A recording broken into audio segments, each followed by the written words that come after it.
The world remembers Adolf Hitler as the man whose ambitions plunged nations into ruin and whose ideology left a scar across human history. His name has become synonymous with tyranny, genocide, and war.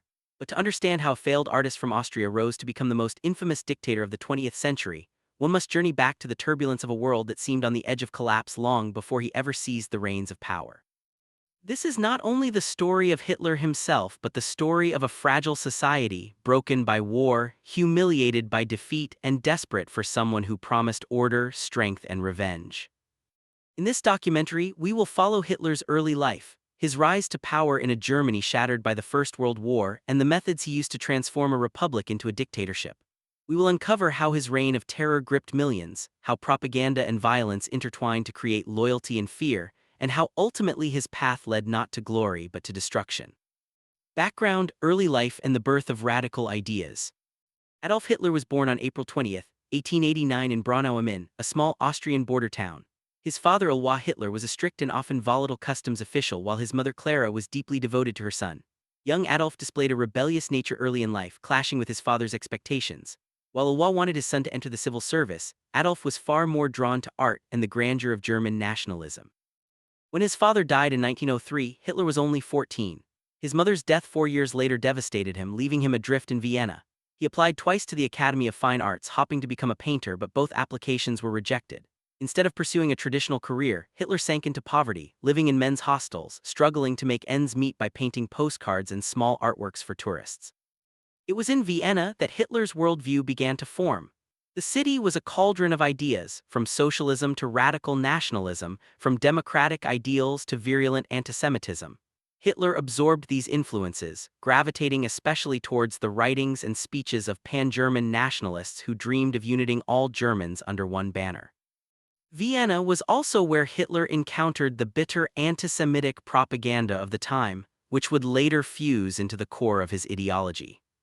By 1913, with little to show for his years in Vienna, Hitler moved to Munich, Germany. A year later, the First World War erupted. For Hitler, the war would prove transformative. The crucible of the First World War. In 1914, Hitler volunteered for the Bavarian army. Unlike many others, he seemed to find purpose in the chaos of the trenches. Serving as a dispatch runner, he witnessed some of the fiercest battles on the Western Front, including the Battle of the Somme. He was wounded twice and decorated for bravery, receiving the Iron Cross Second Class and later the Iron Cross First Class, a rare distinction for someone of his rank. But the war was not only a battlefield experience, it was also a formative political moment. Germany's defeat in 1918 came as a profound shock. Like many soldiers, Hitler could not accept that Germany had lost because of military weakness. Instead, he embraced the idea that the nation had been betrayed from within by communists, socialists, and Jews. This so-called stab-in-the-back myth would become a central tenet of his rhetoric in the years ahead. When the war ended, Hitler returned to Munich. The country he found was unrecognizable. The old monarchy was gone, replaced by the fragile Weimar Republic. Street battles broke out between left-wing revolutionaries and right-wing paramilitaries. Inflation spiraled out of control. Unemployment soared. For many, democracy seemed weak and powerless. For Hitler, this was fertile ground. Entering politics. In 1919, Hitler joined a small nationalist group known as the German Workers' Party. It was one of many radical movements that emerged from the ruins of defeat. Hitler quickly distinguished himself as a fiery speaker, captivating small audiences with his intense energy and theatrical delivery. His speeches railed against the Treaty of Versailles, which had imposed crushing reparations on Germany, stripped it of territory, and humiliated it on the world stage. He also singled out Jews as the supposed masterminds behind Germany's suffering. By 1920, the party renamed itself the National Socialist German Workers' Party, or Nazi Party. Its platform combined extreme nationalism, anti-communism, antisemitism, and promises of social reform. For a population yearning for answers, it struck a dangerous chord. Hitler's gift for propaganda and mass persuasion made him indispensable to the movement. He was not a traditional politician, he was an actor on a stage, whipping crowds into a frenzy with rhetoric that mixed rage with hope. Soon, he became the party's undisputed leader. The failed coup, the beer hall putsch. In 1923, with Germany reeling from hyperinflation, where wheelbarrows of money were worth less than a loaf of bread, Hitler decided the time was ripe to seize power. Inspired by Benito Mussolini's recent march on Rome, he and his followers staged an attempted coup in Munich, later known as the beer hall putsch. On the night of November 8th, Hitler and his armed supporters stormed a beer hall where Bavarian officials were meeting. Declaring the start of a national revolution, he hoped to rally the military and police to his cause, but the plan quickly unraveled. The next day, as Hitler and his followers marched through the city, they were confronted by police. Shots rang out, killing 16 Nazis and 4 policemen. The coup collapsed. Hitler was arrested and charged with treason. Many thought his political career was over, but in truth, this failure would mark the beginning of something much larger. Prison and Mein Kampf. Hitler's trial in 1924 became a national spectacle. Instead of a disgrace, it gave him a platform to broadcast his views to the entire country. He positioned himself not as a criminal, but as a patriot fighting for Germany's future. His speeches during the trial transformed him into a figure of national attention. Sentenced to 5 years in prison, Hitler ended up serving only 9 months in the relative comfort of Landsberg prison. It was here that he dictated Mein Kampf, My Struggle. The book was part autobiography, part political manifesto. In it, Hitler laid out his worldview, the belief in the superiority of the so-called Aryan race, the hatred of Jews, the need for Germany to expand eastward for living space, and the rejection of democracy in favor of strong, dictatorial leadership. Though Mein Kampf did not become an immediate bestseller, it provided a blueprint for the future Third Reich. Those who dismissed Hitler's words as fantasy failed to realize they were reading the roadmap of what was to come, rebuilding the Nazi Party. When Adolf Hitler walked free from Landsberg prison in December 1924, the Nazi Party lay in disarray. Its leadership had splintered during his incarceration, membership had dwindled, and public attention had shifted elsewhere. Many dismissed Hitler as yesterday's man, a failed revolutionary who would fade into irrelevance. But Hitler had learned from his mistakes.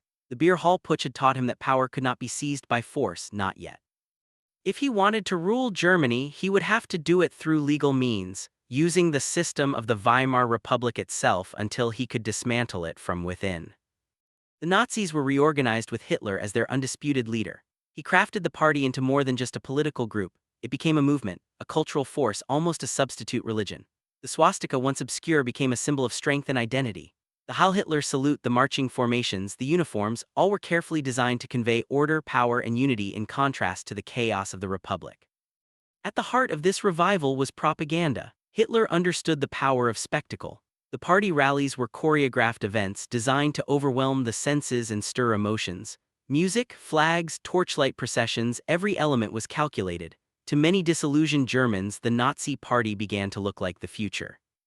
Germany in crisis. The timing favored Hitler. The late 1920s brought a brief period of stability to the Weimar Republic. Under the leadership of Gustav Stresemann, Germany negotiated new financial arrangements, foreign relations improved, and the economy began to recover.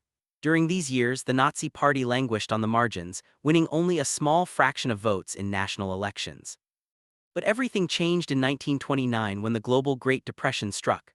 Germany, heavily reliant on American loans and still burdened by reparations, was devastated. Banks collapsed, factories shut down, and unemployment soared. By 1932, 6 million Germans were jobless. Desperation spread, and with it, anger at the government's inability to provide solutions. The Nazis seized this opportunity with ruthless efficiency. Their message was simple but powerful. Germany's suffering was the fault of the Treaty of Versailles, corrupt politicians, communists, and Jews. Hitler promised to restore jobs, rebuild the military, and make Germany proud once again. For the first time, millions of ordinary Germans began to listen. Propaganda and the cult of the Führer. Central to the Nazi rise was the creation of a cult around Hitler himself. He was portrayed not as a politician but as a savior, a man above petty politics, chosen by destiny to rescue the German people. Party propaganda depicted him as a soldier of the trenches, a man of the people, and at the same time a near-messianic figure. Joseph Goebbels, the Nazi propaganda chief, orchestrated this image with relentless skill. Newspapers, posters, films, and rallies reinforced the narrative. Every problem seemed to have one solution: Hitler. To a society battered by crisis, the idea of a strong leader who could cut through division and restore order was deeply seductive. The Nazis also exploited modern technology. They used radio broadcasts to reach millions, ensuring Hitler's voice carried into homes across the nation. Airplanes allowed him to campaign in multiple cities in a single day, something unheard of at the time. The Nazi message was everywhere, unavoidable, inescapable. Political maneuvering. By 1930, the Nazi Party had surged in popularity, winning 107 seats in the Reichstag, Germany's parliament. They became the second largest party behind only the Social Democrats, yet Hitler was still denied true power. The Weimar political system was fractured with constant elections and unstable coalitions. No party could command a majority, and many leaders believed they could manipulate Hitler for their own ends. In the 1932 presidential election, Hitler challenged Paul von Hindenburg, the aging hero of the First World War. Hindenburg, despite being 84 years old, still carried immense prestige. Hitler lost, but he secured over 13 million votes, a staggering number that showed the depth of his support. Nazis became the largest party in the Reichstag that same year, winning 37% of the vote. Germany was effectively ungovernable. President Hindenburg and his advisors searched for a solution. Some feared Hitler, but others, particularly Franz von Papen and conservative elites, believed they could control him if he were brought into government. They viewed him as a useful tool, a demagogue who could rally the masses but who would remain under their influence. They were fatally mistaken. Chancellor of Germany. On January 30, 1933, Adolf Hitler was appointed Chancellor of Germany. The moment was met with celebration from Nazi supporters and disbelief from his opponents. Few could have imagined just how quickly the fragile democracy of the Weimar Republic would be dismantled. Within weeks, Hitler seized upon an opportunity that would change everything. On February 27, 1933, the Reichstag building was set ablaze. The Nazis immediately blamed communists for the fire, claiming it was the beginning of a revolutionary plot. Though historians still debate the true circumstances of the fire, its political impact was clear. Hitler exploited the crisis to demand sweeping emergency powers. The Reichstag fire decree suspended civil liberties, allowing the Nazis to arrest political opponents, censor the press, and invade privacy. Overnight, Germany became a police state in all but name. The road to dictatorship. In March 1933, Hitler pushed through the Enabling Act. This law gave him the authority to enact laws without the Reichstag's approval, effectively handing him dictatorial power. Intimidation, violence, and propaganda ensured its passage. The democratic experiment of Weimar was dead. Step by step, Hitler consolidated his rule. Opposition parties were banned, trade unions were crushed, and the press was brought under Nazi control. The Gestapo, the secret police, silenced dissent with fear and brutality. Within a matter of months, Hitler had transformed a republic into a dictatorship. The Nazi state became a fusion of ideology and terror. Those who resisted were beaten, imprisoned, or killed. Concentration camps first established for political prisoners began to spread. Meanwhile, loyalty was rewarded. The regime offered jobs through massive public works projects, revived the economy through rearmament, and gave many Germans the sense that national pride had been restored. For millions, Hitler appeared to have delivered on his promises. They could not yet see the abyss that lay ahead. The Nazi state consolidated. By the mid-1930s, Adolf Hitler had achieved what only years earlier had seemed unthinkable: total control of Germany. His dictatorship was no longer fragile, it was rooted in every corner of society. The Nazi Party was the sole political force, opposition silenced, dissent smothered. The ordinary German citizen lived in a state where loyalty was rewarded, conformity expected, and resistance punished with merciless efficiency. The architecture of dictatorship rested on three pillars: propaganda, terror, and ideology. Together, they created a system that not only enforced obedience but also fostered genuine enthusiasm among millions. Propaganda and the cult of unity. At the center of the Nazi propaganda machine was Joseph Goebbels, Minister of Propaganda and one of Hitler's most devoted lieutenants. Goebbels understood that power did not rest only on fear but also on belief. Through newspapers, films, radio broadcasts, and massive rallies, he worked tirelessly to shape how Germans thought, what they saw, and even how they felt. Every aspect of culture was brought under control.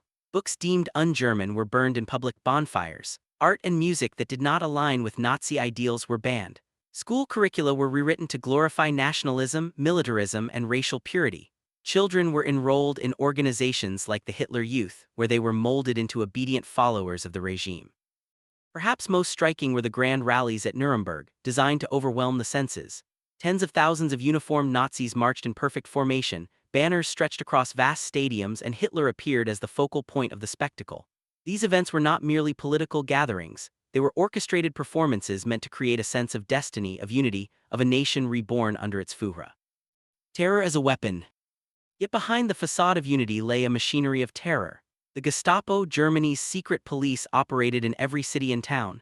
Their power relied not only on their own officers but on the atmosphere of fear they cultivated. Neighbors denounced neighbors, coworkers whispered about coworkers. The result was a society where few dared to speak openly against the regime.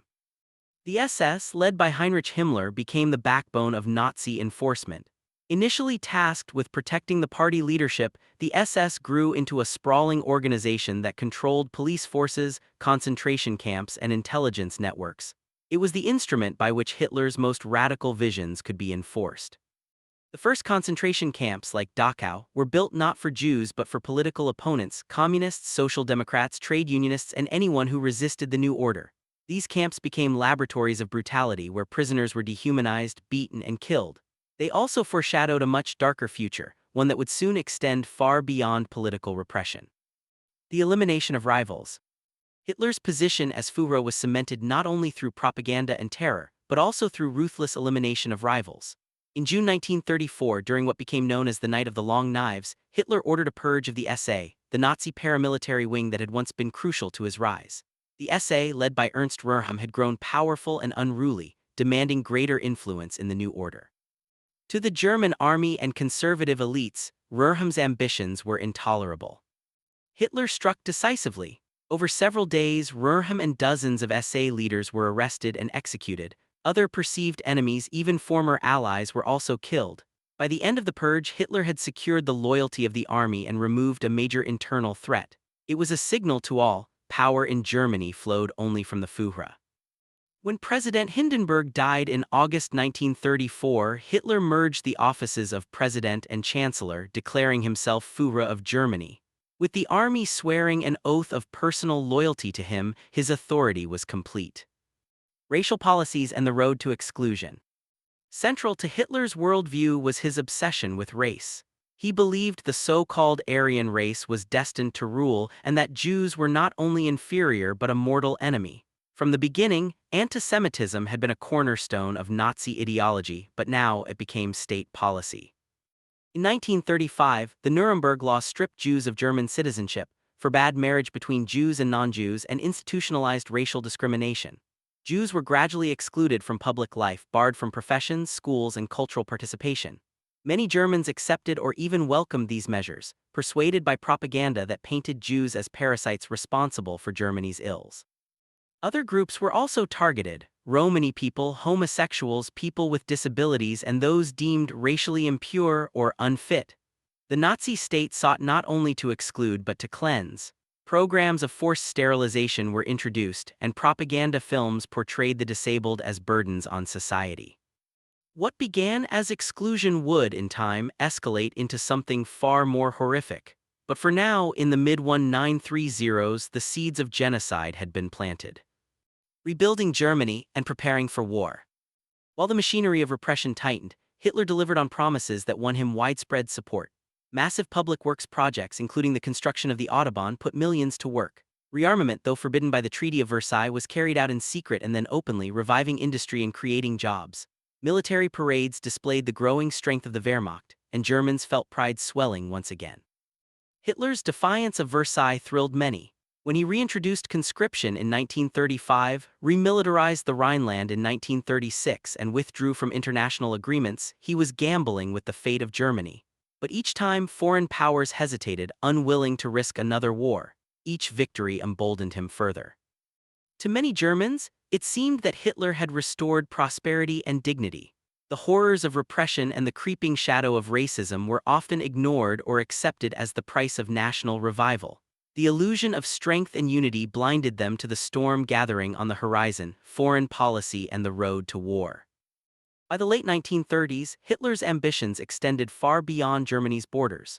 The Nazi leader had long envisioned a Europe dominated by the so-called Aryan race, with Germany at its center. He believed in the concept of Lebensraum, living space, for the German people to be taken from Eastern Europe.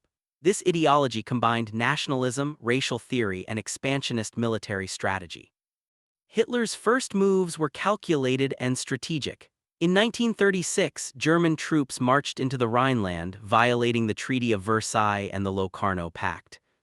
The reoccupation of this demilitarized zone was met with little resistance from France or Britain.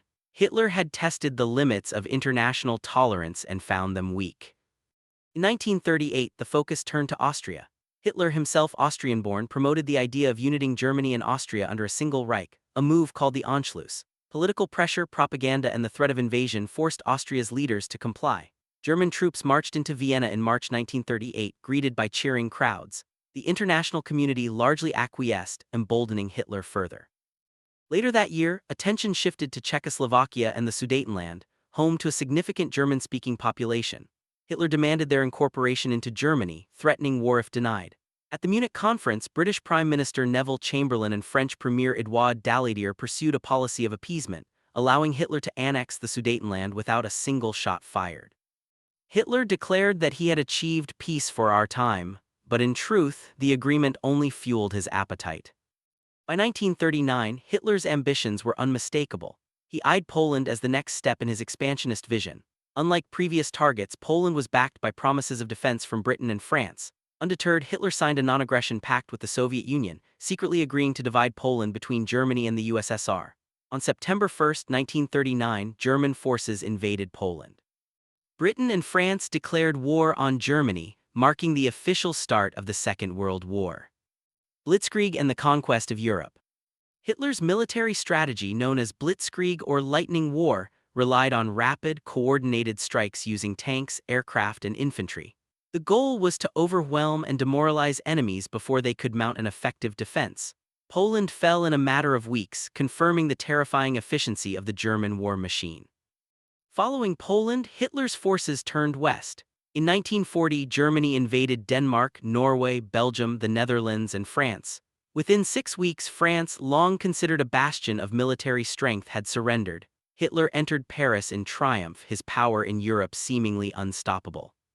The United Kingdom, led by Winston Churchill, remained defiant. Hitler launched the Battle of Britain, an air campaign intended to destroy Britain's air defenses and force a surrender. Yet the Royal Air Force, aided by radar technology and determined pilots, repelled the Luftwaffe. Britain survived, becoming a symbol of resistance against Hitler's tyranny. Meanwhile, Hitler's ideological obsession with race and conquest intensified. In occupied territories, the regime imposed harsh policies of control, exploitation, and terror. Jews, political opponents, and other groups were rounded up, sent to ghettos, or deported to labor and concentration camps. The machinery of genocide, though still evolving, was already in motion. The Holocaust begins. By 1941, Hitler had set in motion the systematic extermination of Jews and other groups deemed undesirable. Operation Barbarossa, the invasion of the Soviet Union, unleashed an unprecedented wave of violence. Einsatzgruppen mobile killing squads followed the German army, executing tens of thousands of civilians, particularly Jews, in mass shootings. Concentration and labor camps expanded rapidly. Auschwitz, Treblinka, and Sobibor would become names synonymous with horror, where millions would be murdered with industrial efficiency. Hitler's vision of racial purity drove policies that ignored basic humanity, reducing entire populations to numbers and statistics. Despite initial military successes, the war began to turn against Germany. Harsh winters, logistical failures, and the resilience of the Soviet Union slowed the advance. The United States, initially neutral, began supplying Britain and the USSR with weapons and resources. By December 1941, following Japan's attack on Pearl Harbor, the US entered the war, creating a global conflict far beyond Hitler's original scope. Personal cult and isolation. Throughout this period, Hitler's personal cult continued to strengthen. He rarely appeared in public except for orchestrated events designed to maintain the image of invincibility. Yet behind the scenes, Hitler became increasingly isolated, relying on a small circle of loyal aides including Himmler, Goebbels, and his military chiefs, many of whom were afraid to contradict him. Hitler's decision-making became more erratic as the war progressed. He ignored military advice, demanded victories where there were none, and pursued ideological goals at the expense of strategic necessity. The Nazi leadership, once a disciplined bureaucracy, became a court of sycophants, unwilling to challenge his increasingly dangerous commands. By 1942, Hitler's fortunes had begun to shift. The initial wave of German victories across Europe and North Africa gave way to increasingly stubborn resistance. The invasion of the Soviet Union, initially spectacular in its success, bogged down in the harsh Russian winter.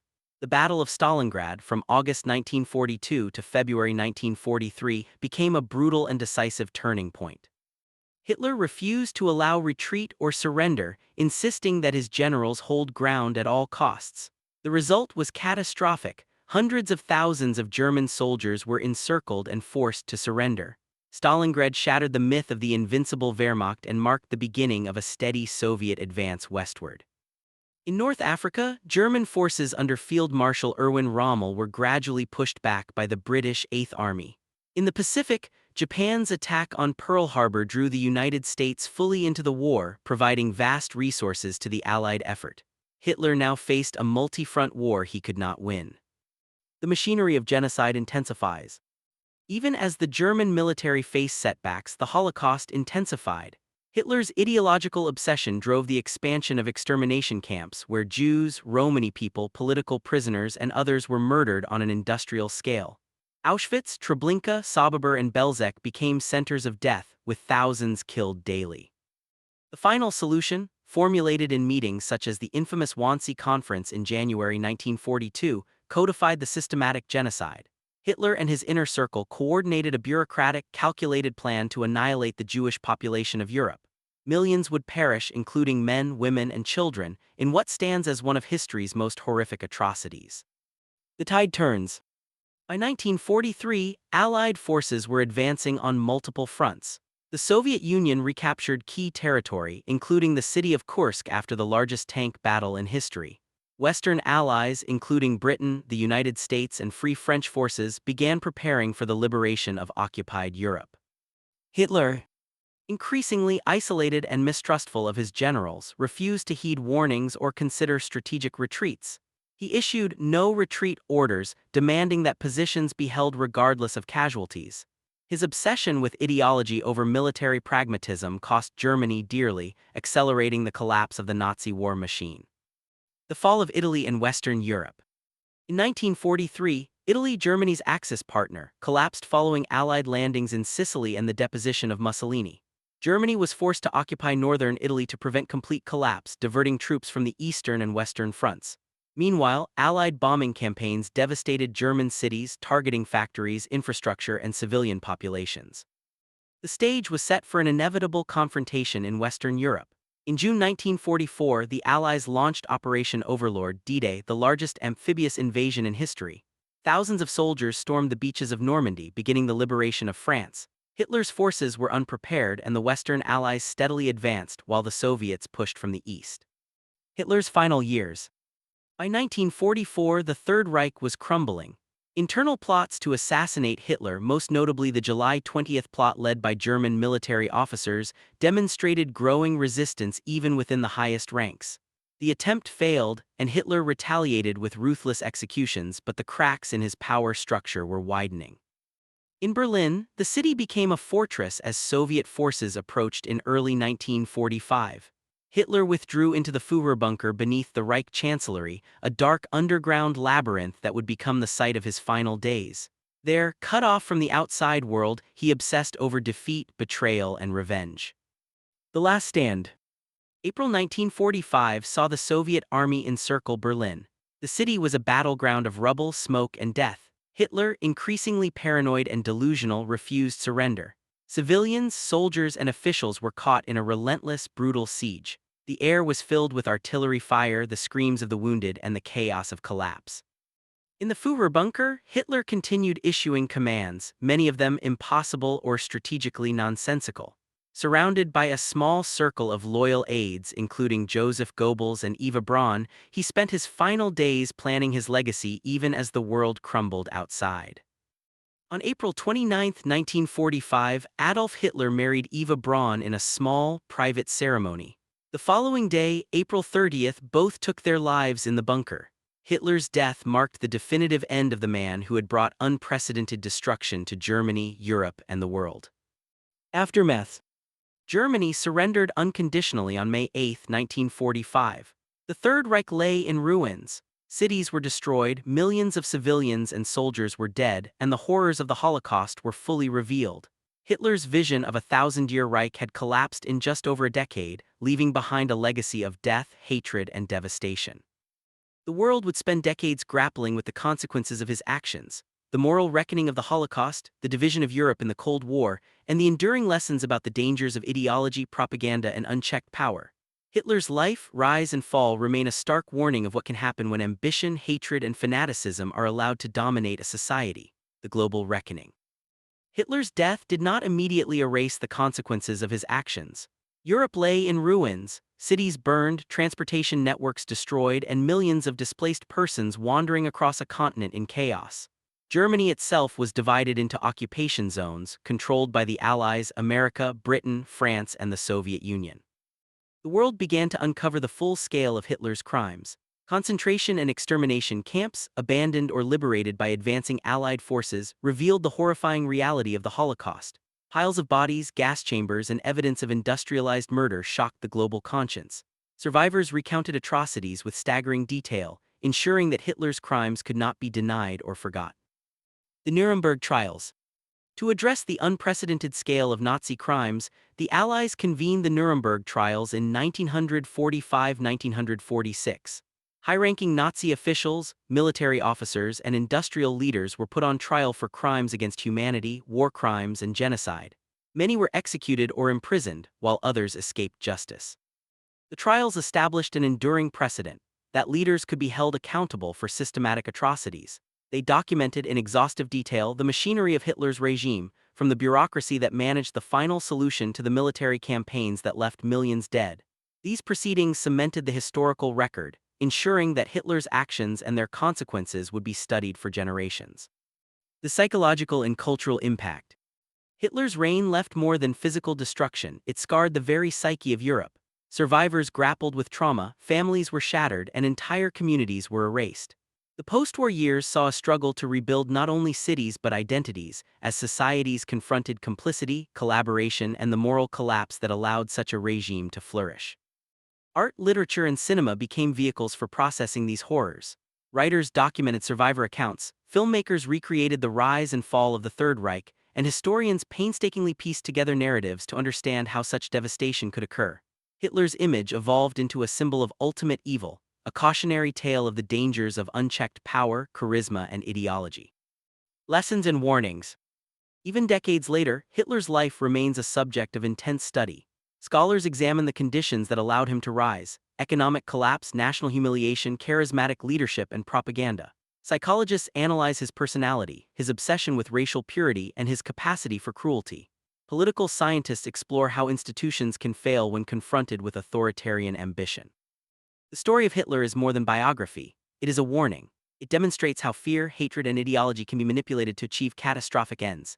It reminds the world that vigilance, accountability, and moral courage are essential to prevent history from repeating itself. Even decades after the fall of the Third Reich, Adolf Hitler's influence continues to shape the world in profound ways. The political, social, and cultural repercussions of his actions ripple across generations.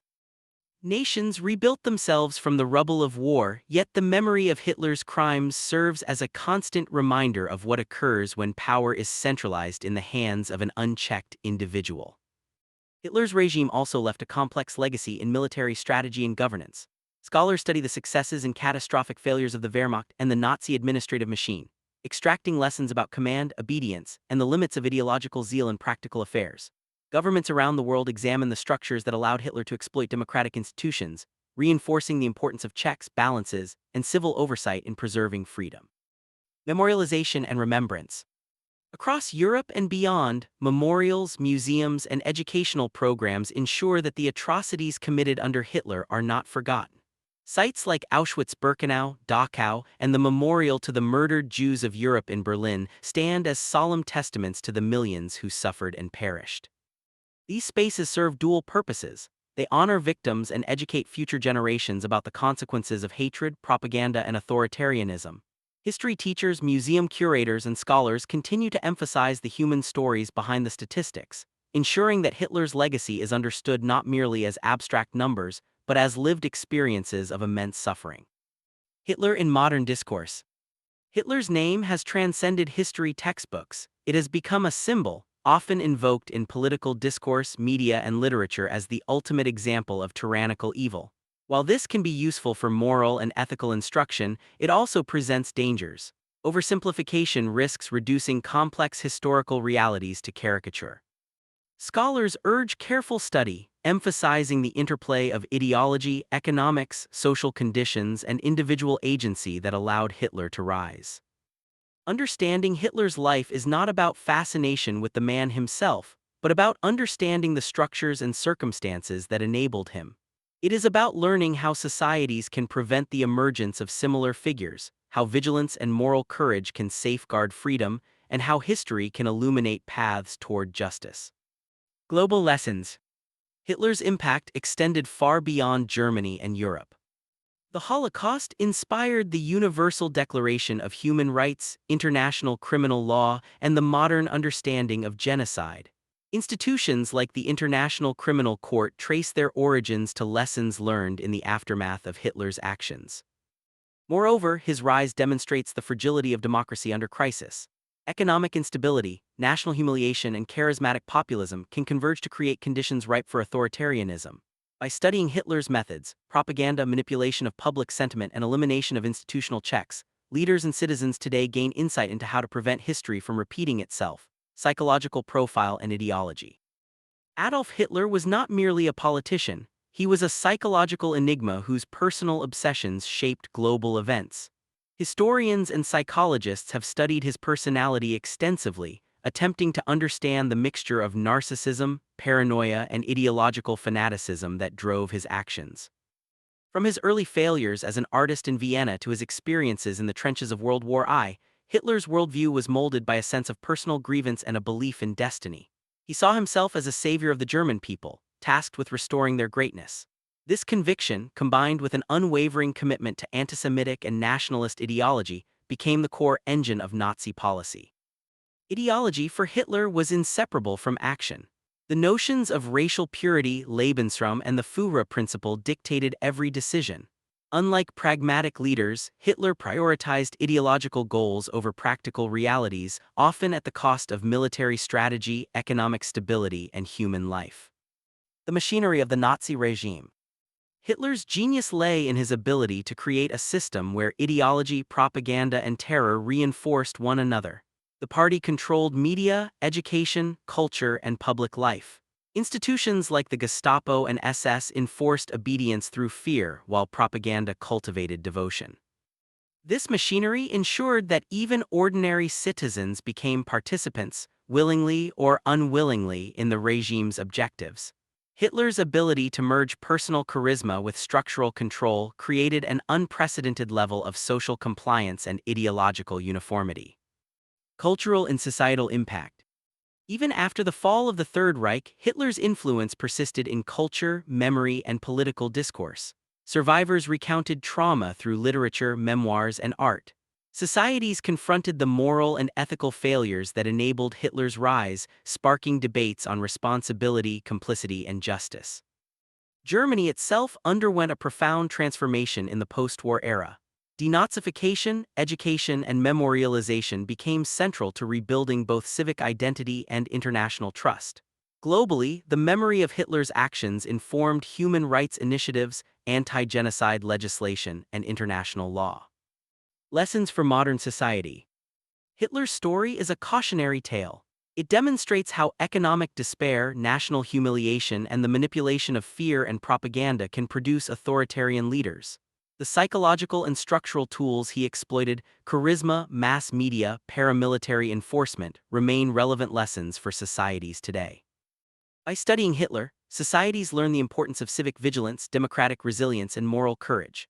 The world remembers him not only for the destruction he caused, but for the imperative to prevent the rise of tyrants in any era. As we look back on the life and actions of Adolf Hitler, we are confronted with the enormity of what a single individual, fueled by ambition, hatred, and ideology, can unleash upon the world.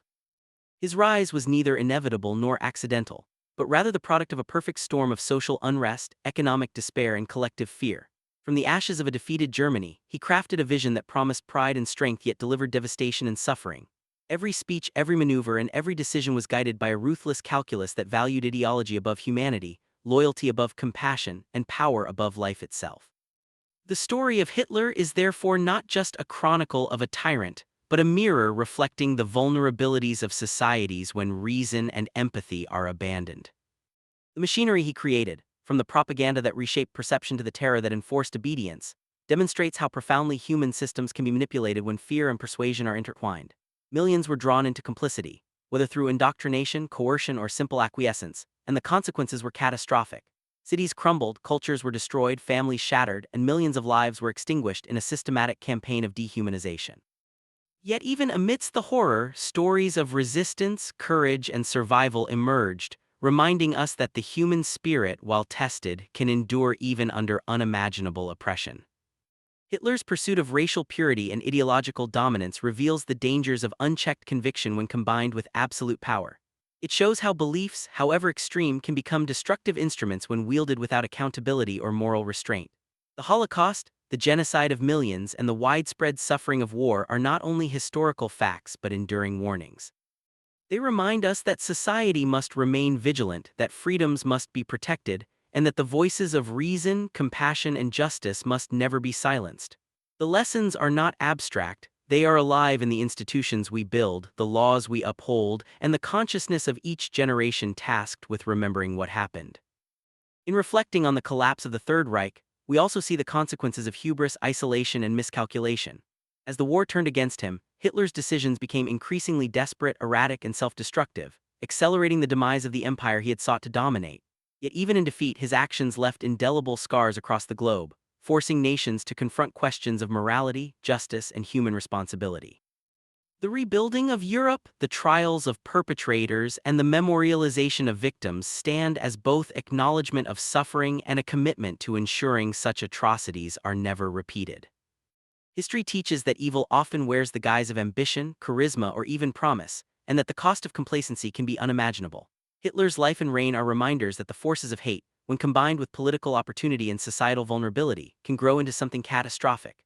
They teach us that courage, vigilance, and moral clarity are the bulwarks against tyranny, remembering the victims, understanding the mechanisms of power.